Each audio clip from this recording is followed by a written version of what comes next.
الصلاة عليك طارت روحي حبا في المنام إليك আজকে 26 রমজান, আজকে আমরা যাচ্ছি একসাথে ইফতার করার জন্য। তো প্রতি বছরই আমরা এরকম একটা ছোটখাটো আয়োজন করে থাকি। তো প্রতি বছরের ন্যায় এইবার আমরা একটা আয়োজন করেছি। তো আমরা বেরিয়ে পড়ছি আমাদের ইফতারের যে স্থান, আমরা যে লোকেশন সিলেক্ট করছি এখানে যাওয়ার জন্য। তো দেখা হচ্ছে এখানে গিয়ে। এখানে ইফতারটা মূল উদ্দেশ্য নয়, মূল উদ্দেশ্য হচ্ছে সব বন্ধুরা মিলে এক জায়গায় হব, আড্ডা দিব, মজা করব, একটা সুন্দর সময় পার করব। আমরা আমাদের লোকেশনে চলে আসছি, এটা হচ্ছে সে জায়গা। আমরা আজকে বেসিক্যালি নদীর পাড়ে ইফতার করতেছি। এই যে নদী, আর এই হচ্ছে আমাদের লোকেশন।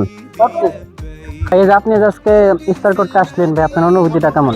অনুভূতিটা আসলে ভাষায় প্রকাশ করার মতো না, অসম্ভব সুন্দর জায়গা।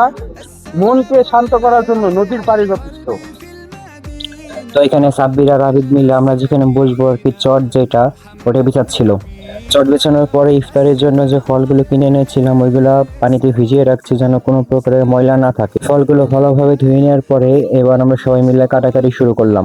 এদিকে রোজা রেখেও সাব্বির সবাইকে ফ্লাইং কিস দিচ্ছে। লাস্টের অনেকেই ছিল যারা এই বছর আমাদের সাথে থাকতে পারেনি, আবার অনেকেই বিভিন্ন ব্যস্ততার কারণে এখানে উপস্থিত হতে পারেনি। তো তাদের মন খারাপ করার কোনো কারণ নেই, নেক্সট ইয়ার ইনশাল্লাহ আমরা একসাথে ইফতার করব। এইদিকে ফল কাটা মোটামুটি শেষ। একটা গ্রুপ ফটো তোলার জন্য আবিদ কতটা কষ্ট করতেছে। রোজা রাখলেও এদের কিন্তু শয়তানি একটু কমে নাই। এখন সবাইকে বিরিয়ানি দিয়ে দিচ্ছি, এর মধ্যেই রিয়াদের পা ধরে দিল একটা টান। যাই হয়ে যাক না কেন, শয়তানি করা থামানো যাবে না। বাসা থেকে টুপি নিতে ভুলে গিয়েছিলাম, তাই রাগের টুপিটা নিয়ে নিলাম। সবাইকে ফল বিরিয়ানি দেওয়ার পরে দেয়া হচ্ছিল বুরিন্দা। বুরিন্দা ছাড়া কিন্তু ইফতার অসম্পূর্ণ। সব কাজ শেষে ছোট্ট করে দোয়া করে নিলাম।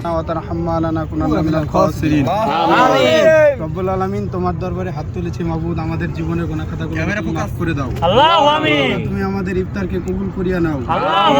পৃথিবীর কবরবাসীকে তুমি জান্নাতুল ফেরদাউস দান করো। আল্লাহ, খাস করিয়া আমাদের যারা কবরে আছে তাদের কবরবাসীকে তুমি রিয়াদুল জান্নাত দান করো।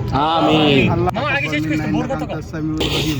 রব্বিকা রব্বিল ইজ্জাতি আম্মা ইয়াসিফুন, ওয়া সালামুন আলাল মুরসালিন।